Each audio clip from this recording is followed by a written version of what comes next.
ആത്മഹത്യ ചെയ്ത DCC treasurer NM വിജയന്റെ കുടുംബത്തിന് പ്രിയങ്ക ഗാന്ധിയെ നേരിൽ കാണാനായില്ല.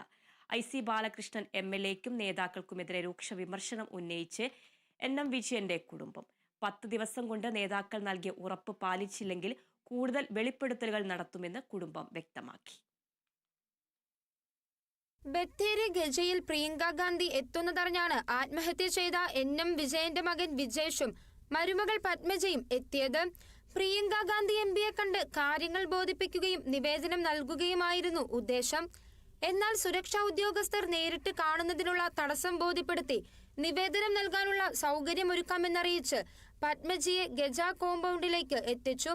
പിന്നീട് പ്രിയങ്ക ഗാന്ധി എത്തി ഔദ്യോഗിക പരിപാടി കഴിഞ്ഞ് മടങ്ങുകയായിരുന്നു. പത്മജിക്ക് പ്രിയങ്ക ഗാന്ധിയെ കാണുവാൻ സാധിച്ചില്ല. ഇതോടെയാണ് കടുത്ത ആരോപണങ്ങളുമായി ഇരുവരും മാധ്യമങ്ങൾക്ക് മുൻപിലെത്തിയത്.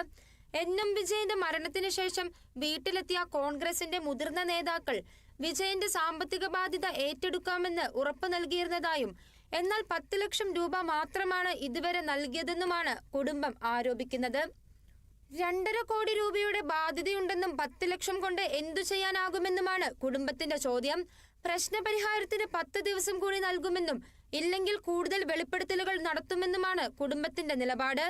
നിലവിൽ തങ്ങൾക്ക് ജീവിക്കുവാൻ പറ്റാത്ത സാഹചര്യമാണെന്നും തങ്ങൾക്ക് എന്തെങ്കിലും സംഭവിച്ചാൽ ഉത്തരവാദി സ്ഥലം MLA IC ബാലകൃഷ്ണനായിരിക്കുമെന്നും കുടുംബം പറഞ്ഞു. Kerala vision news, Wayanad.